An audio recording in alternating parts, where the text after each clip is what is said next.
जय माताजी दोस्तों, स्वागत है तमारू कीकू रेसिपी में। तो आज आपणे उपरथी एकदम क्रिस्पी अने अंदरथी एकदम सॉफ्ट एवा पोचारू जेवा आपणे मेंदूवड़ा बनावीशुं। एकदम सरस एवा मेंदूवड़ा बनावीने तैयार करीशुं। तो मेंदूवड़ा बनावा माटे आपणे 500 ग्राम अड़दनी दाळ लीधेली छे अने आपणे फोतरा वगरनी अड़दनी दाळ लई अने तेने 4 થી 5 कलाक माटे पलळवा राखी दीधी हती। तो जोई शको छो तमे एकदम सरस एवी आपणी दाळ पलળી गई छे।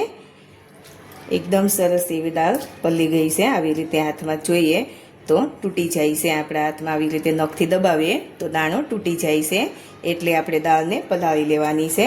તો હવે આપણે આ દાળને આવી રીતે ધોઈ લઈશું બરાબર અને આ પાણી કાઢી લઈશું। આ પાણી આપણે કાઢી લેવાનું છે। તો આપણે દાળને બરાબર ધોઈ લીધી છે। હવે આપણે મિક્સર જાર લઈશું।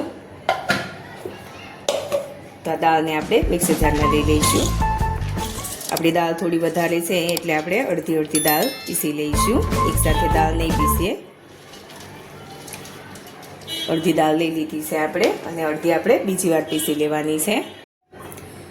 तो हवे आपणे 2 चमची जेटલું पाणी लेवानुं छे, वधारे पाणी नथी लेवानुं। जो मिश्रण पीसवामां हार्ड पड़े तो थोड़ुं आपणे 1 चमची जेटલું फरी पाछुं पाणी लईशुं। हवे आपणे आ मिश्रणने पीसी लेवानुं छे।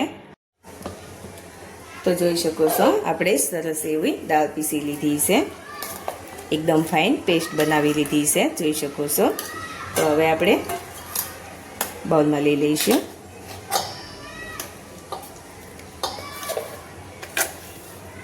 વધારે પડતી પાણી નથી લેવાનું। જો પાણી વધારે થઈ જશે તો આપણું બેટર પતલું થઈ જશે અને મેંદુવડા બનાવવામાં સરળતા નહીં રહે। તો હવે આપણે બીજી દાળને પણ પીસી લેવાની છે। તો આપણે બીજી વારની દાળને પણ એવી જ રીતે પીસી લીધી છે, જોઈ શકો છો। એકદમ સરસ એવી ફાઇન પેસ્ટ બનાવી લીધી છે। તો હવે આપણે આ મિશ્રણને આવી રીતે સતત એક જ દિશામાં આપણે 5 થી 7 મિનિટ માટે ફેટી લેવાનું છે। એકદમ હલકું મિશ્રણ થઈ જાય ત્યાં સુધી આપણે આવી રીતે ફેટી લેવાનું છે। આવી રીતે સતત એક જ દિશામાં હલાવતા રહેવાનું છે। એકદમ સરસ એવું મિશ્રણ હલકું થઈ જશે અને થોડો કલર પણ એકદમ વ્હાઈટ થઈ જશે। એક જ દિશામાં સતત આવી રીતે હલાવતા રહેવાનું છે। આવી રીતે બેટરને ફેટવાથી આપણા મેંદુવડા એકદમ સોફ્ટ બનશે, અંદરથી કઠણ નહીં થાય। એકદમ સરસ એવા પોચા, ઉપરથી ક્રિસ્પી અને અંદરથી એકદમ સોફ્ટ એવા આપણા મેંદુવડા બનીને તૈયાર થશે। તો તેના માટે આવી રીતે બેટરને ફેટવું જરૂરી છે। તો જોઈ શકો છો થોડુંક બેટર ફૂલી ગયું છે। હજી આપણે આવી રીતે 4 થી 5 મિનિટ માટે फेटी लईशुं। तो जोई शको छो 5 થી 7 मिनिट सुधी आपणे आवी रीते फेटी लीधुं। तो एकदम सरस एवुं आपणुं बेटर फूली गयुं छे अने एकदम हलकું થઈ ગયું છે અને कलर पण एकदम सरस एवो लाइट कलर थई गयो छे, जोई शको छो। एकदम सरस फूली गयुं छे અને આપણું બેટર તૈયાર થયું છે કે નહીં એ જોવા માટે આવી રીતે થોડું બેટર હાથમાં લઈ અને આવી રીતે પાણી વાટકામાં લઈ અને આવી રીતે પાડી જોવાનું। આપણે ભજીયું પાડીએ એવી રીતે પાડી જોવાનું। તો આ ઉપર આવે છે, જોઈ શકો છો ઉપર તરે છે। આપણે મૂક્યું એટલે તરત જ ઉપર આવી ગયું, એટલે આપણું બેટર સરસ એવું ફેટાઈ ગયું છે। તો હવે આપણે આ બેટરમાં લીલા મરચાં લીધેલા છે કટ કરેલા, તે લઈ લઈશું। આદુ અને લસણની પેસ્ટ લીધી છે અને સ્વાદ પ્રમાણે મીઠું લેવાનું છે। હવે આપણે આ બધી વસ્તુને બરાબર મિક્સ કરી લઈશું।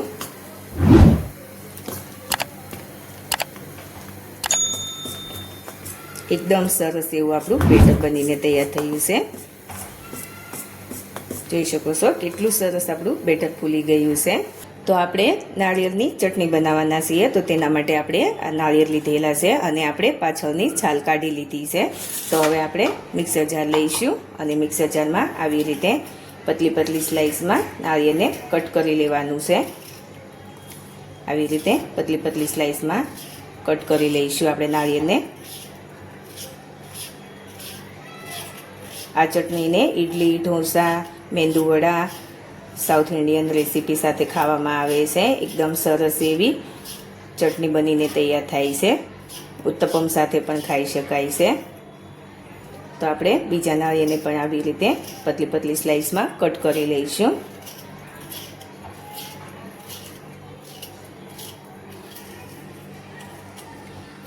જો આવી રીતે ફ્રેશ નાળિયેર ન હોય તો સૂકા કોપરાના ખમણની પણ સરસ એવી ચટણી બનાવીને તૈયાર થાય છે. તો હવે આપણે 2 તીખા લીલા મરચાં લીધેલા છે. આ કોથમીર લીધેલી છે. આપણે દાંડી સાથે જ કોથમીર લીધી છે. સ્વાદ પ્રમાણે મીઠું લઈશું. થોડું આપણે જીરું લેવાનું છે અને થોડી એવી આપણે ખાંડ લઈશું. અને હવે જરૂર પ્રમાણે પાણી લઈશું. બહુ વધારે પાણી નથી લેવાનું. હવે આપણે આ બધી વસ્તુને બરાબર મિક્સરમાં પીસી લેવાનું છે. તો જોઈ શકો છો આપણે ચટણીને બરાબર પીસી લીધી છે. હવે આ ચટણીને આપણે નોર્મલી લઈશું. જોઈ શકો છો એકદમ સરસ એવી આપણી ચટણી પીસાઈ ગઈ છે.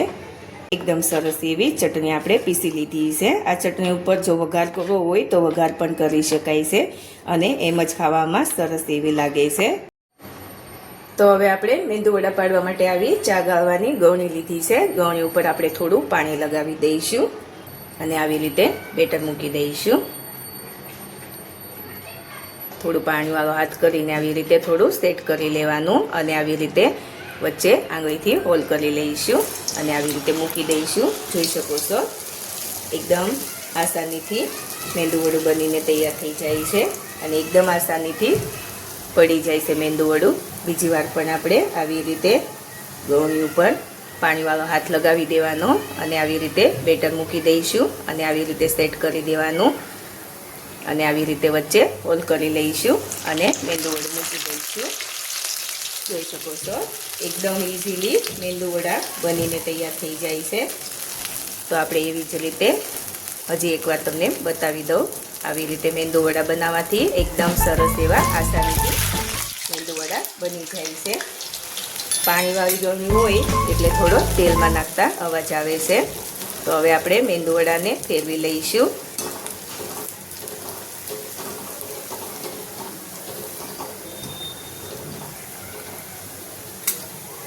મીડિયમ ગેસની ફ્લેમ ઉપર આપણે મેંદુ વડાને તળી લેવાના છે. તો આપણે મેંદુ વડાને વચ્ચે વચ્ચે ફેરવતા રહેવાનું છે. એકદમ સરસ એવો કલર આવી જાય અને આપણા મેંદુ વડા ઉપરથી ક્રિસ્પી થઈ જાય ત્યાં સુધી તળી લેવાના છે.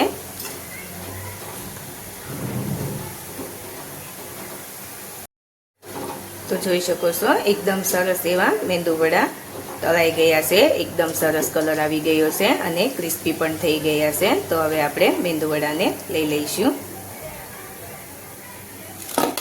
જોઈ શકો છો અવાજ ઉપરથી ખબર પડે કેટલા ક્રિસ્પી આપણા મેંદુ વડા બન્યા છે. તો એવી જ રીતે આપણે બીજા મેંદુ વડા પણ બનાવી લઈશું. એકદમ આસાનીથી મેંદુ વડા બની જાય છે.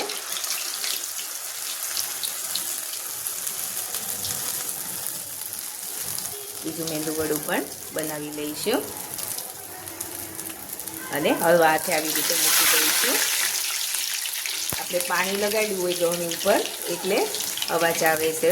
તેલમાં પાણી પડે એટલે થોડો અવાજ આવે છે. તો થોડું ધ્યાનથી છાંટા ઉડે નહીં એ વાતનું ધ્યાન રાખવાનું. એવી રીતે આપણે બધા મેંદુ વડા બનાવી લઈશું.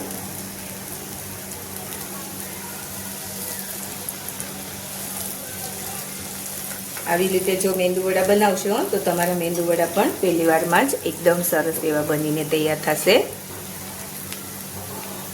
આપણે મેંદુ વડાને ફેરવી લઈશું.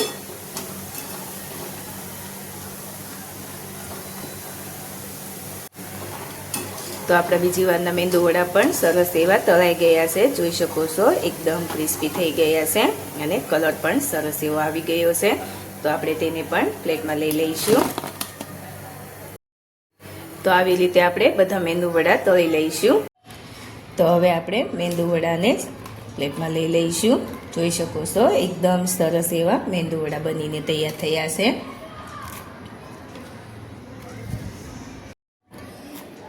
તો તમે જોઈ શકો છો કેટલા સરસ આપણે એકદમ પોચા રૂ જેવા ઉપરથી ક્રિસ્પી અને અંદરથી સોફ્ટ એવા મેંદુવડા બનાવીને તૈયાર કર્યા છે. તો તમે પણ આવા મેંદુવડા ઘરે જરૂરથી બનાવજો અને મારી ચેનલને લાઇક શેર અને સબસ્ક્રાઈબ કરીને બેલ આઇકન જરૂરથી દબાવજો અને કોમેન્ટ કરીને કહેજો કે મેંદુવડા કેવા બન્યા છે.